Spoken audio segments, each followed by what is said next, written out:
సరేనమ్మా, నువ్వెంత అడిగితే అంత ఇస్తాను. రేపటి నుంచి పనిలోకి వచ్చేయాలి. ఒక్కరోజు కూడా నువ్వు మానకూడదు. నేను ఎక్కువ పని చెప్తున్నానని నువ్వేం ఫీల్ అవ్వద్దు, సరేనా? అలా అయితే నాకు ఓకే. ఓకేనండి, మీరు ఏం చెప్పినా చేస్తాను, కానీ ఒక కండిషన్. ఏంటా కండిషన్? మీరు వండే భోజనాలు కానీ టిఫిన్లు కానీ నన్ను మాత్రం తినమని మాత్రం బలవంతం పెట్టకండి. అదేటమ్మా అలాగంతో? మీ వంటలు బాగావని నా వాట్సాప్ గ్రూప్ లో టాకు. దయచేసి మీరు తినమని చెప్పకండి, నా క్యారేజ్ నేను తెచ్చుకుంటాను. నైటీలే నైటీలే కలర్ఫుల్ నైటీలే.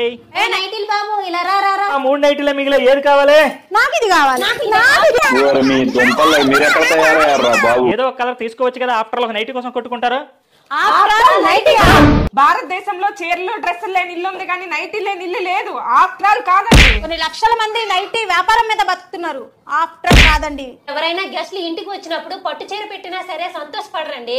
అదే 300 రూపాయలు నైటీ పెడితే వాళ్ళు సంతోషపడతారు. ఆఫ్టర్ ఆల్ కాదండి. ఎన్నో ఫ్యాషన్స్ వస్తున్నాయి పోతున్నాయి కానీ ఏవి నైటీని బీట్ చేయలేకపోతున్నాయి. ఆఫ్టర్ ఆల్ కాదండి. మా దగ్గర 100 చీరలు ఉన్నా ఇచ్చే సంతోషం కన్నా 2 నైటీలు ఇచ్చే సంతోషమే వేరు. ఆఫ్టర్ ఆల్ కాదండి. ఏదైనా రాజకీయ పార్టీ నైటీ గుర్తునే పెడితే లీడర్ ఎవరనేది చూడము, ఆ గుర్తుకే ఓటేసి గెలిపించేస్తాము. ఆఫ్టర్ ఆల్ కాదండి. దీనికి నైటీ అని పేరు పెట్టి తప్పు చేశారు. డే అండ్ నైట్ అని పెట్టవలసిందే. ఏంటి మా నైటీని ఆహ్వానిస్తావా? నీ నైటీ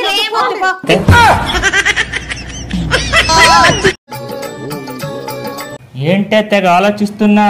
నేను వీడియోలు చేయకపోతే నా వీడియోలు చూసే వాళ్ళు ఏమైపోతారో ఏంటో అని ఆలోచిస్తున్నాను.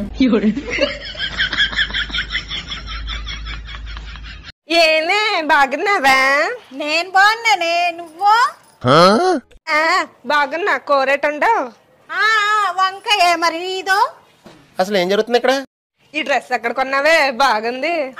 కొన్నాలే ఏదో షాపులో. కొంటావు. నీకేంటి? ఏంటే ఈ మధ్యలో షాపింగ్ కి రావట్లేదు? మీలాగా కట్టలు మా దగ్గర లేవమ్మా. ఎందుకే వాళ్ళు తగులాడుకుంటున్నారా? వాళ్ళు తగులాడుకోవట్లేదండి, మాట్లాడుకుంటున్నారు. మాట్లాడుకుంటున్నారా? ఈ మధ్య పెద్ద బాస్ ప్రోగ్రామ్ చూస్తున్నారండి, అప్పటి నుంచి ఇలా తయారయ్యారు. బుజ్జి, నా దగ్గర డబ్బులు అయిపోయాయి, ఒక 1000 రూపాయలు ఉంటే ఇస్తావా? సరేనండి, ఒక్క నిమిషం. ఎక్కడైనా ఉన్నాయేమో చూసొస్తాను. మా ఆవిడ మీద అప్పుడప్పుడు కోపపడతాను గానీ చాలా మంచిదండి, అవసరానికి ఆదుకుంటది. ఇదిగోండి 1000 రూపాయలు. థ్యాంక్స్ కాదండి, మళ్ళీ నాకు ఎప్పుడు ఇస్తారో చెప్పండి. జీతం రాగానే ఇచ్చేస్తానే. జీతం రాగానంటే జీతం రావడానికి 20 రోజులు పట్టుద్ది. వడ్డీ 200, అసలు 1000 రూపాయలు, మొత్తం కలిపి 1200 ఇవ్వాలి. ఏంటి, వడ్డీ కూడా ఇవ్వాలా? ఇవ్వనంటే నా 1000 రూపాయలు నాకు ఇచ్చేయండి. సరే ఇస్తాలాగా. నా పిల్లం ఫైనాన్స్ ఇచ్చే వాళ్ళకంటే దారుణంగా ఉంది. మా ఇంట్లోనే ఎలా ఉందా, మీ ఇంట్లో కూడా ఎలా ఉందా? పగోడు దగ్గరే అప్పు తీసుకోవచ్చు కానీ ఈ పిల్లం దగ్గర మాత్రం అప్పు తీసుకోకూడదు.